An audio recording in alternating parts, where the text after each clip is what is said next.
ஓம் சாய்ராம். சாய் பாபாவின் குரல். அன்பு குழந்தைகளே, மௌனம் ஒரு மகத்தான சக்தி. ஒரு பேச்சு சொல்லாத எத்தனையோ செய்திகளை ஒரு மௌனம் சொல்லிவிடும். மௌனத்தின் சக்தியை உணர்ந்தவர்கள் அதை தங்கள் வாழ்வில் உபயோகித்து வெற்றி கண்டிருக்கிறார்கள். எப்போதும் பேசாமல் மௌனமாக இருக்க வேண்டும் என்று தெரிந்து வைத்திருப்பது, ஆனால் அதைவிட எதை எப்போது பேச வேண்டும், எப்படி பேச வேண்டும் என்றெல்லாம் தெரிந்து வைத்திருப்பது மிக அவசியம். ஒரு அரசனின் அவையில் அறிவு கூர்மையும் திறமையும் மிகுந்த அமைச்சர் ஒருவர் இருந்தார். அவரை எல்லோரும் புகழ்வது கண்டு மன்னர் சினம் கொண்டார். அவரை எப்படியாவது கீழ்மைப்படுத்த வேண்டும் என்று முடிவு செய்தார். ஒரு நாள் அவையில் மன்னர் அறிவாளியான அந்த அமைச்சரை பார்த்து, முட்டாள்களிடம் பழக வேண்டுமென்றால் என்ன செய்ய வேண்டும் என்று கேட்டார். அதற்கு அந்த அமைச்சர் எவ்வித பதிலும் கூறாமல் மௌனமாக இருந்தார். அவர் பதில் தெரியாமல் இருக்கிறார் போலும் என்று நினைத்த மன்னர், என்ன அமைச்சரே, நான் கேட்ட கேள்வி உமது செவிகளில் விழவில்லையா என்று கேட்டார்.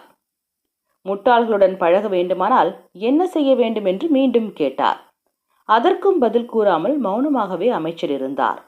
இதனால் கோபமடைந்த மன்னர், என்ன, நான் கேட்டுக்கொண்டே இருக்கிறேன், எதுவும் கூறாமல் விழிக்கிறேரே, நான் கேட்பது உங்கள் செவிகளில் விழவில்லையா அல்லது என் கேள்விக்கு பதில் தெரியவில்லையா என்று கேட்டார். அமைச்சர் மன்னருக்கு வணக்கம் தெரிவித்துவிட்டு, மன்னர் பெருமானே, உங்கள் கேள்விக்கு உடனே பதிலளித்து விட்டேனே, நீங்கள் தான் அதை புரிந்து கொள்ளவில்லை என்றார்.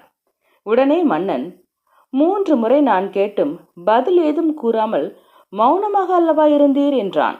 அதற்கு அமைச்சர், ஆம் அரசே, அதுதான் என் பதில். முட்டாள்களுடன் பேச வேண்டுமென்றால் மௌனம்தான் சாதிக்க வேண்டும் என்றார்.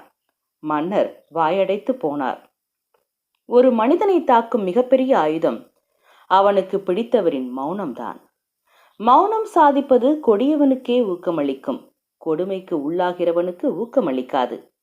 பல நேரங்களில் மௌனம் நிறைய செய்திகளை எளிதாக சொல்லிவிடுகிறது. அதே நேரத்தில் வாயை மூடிக்கொண்டு பேசாமலே இருப்பது உண்மையான மௌனம் இல்லை. அதாவது அக புற மனதினில் அமைதியான முறையில் கடைபிடிக்கப்படும் மௌனமே மிகச் சிறந்ததாகும். ஒவ்வொரு நாளும் நாம் பலரிடம் பேசுவது அவசியமாகிறது. நாள்தோறும் பிறரிடம் பேசுவதால் உள்ளம் களைப்படைகிறது. சில வேளைகளில் மனம் பாதிப்படையலாம், அமைதியை இழக்க நேரலாம். நாள்தோறும் குறைந்தபட்சம் 10 நிமிடம் மௌனத்தை கடைபிடிப்பது முக்கியம். அவ்வாறு செய்வதால் ஒருவர் தம்மை நிலைப்படுத்துகிறார். அதனால் அவர் அன்றைய நாளில் நிகழ்ந்த அனைத்தை பற்றியும் அமைதியாகவும் தெளிவாகவும் யோசிக்க முடிகிறது. தேவையான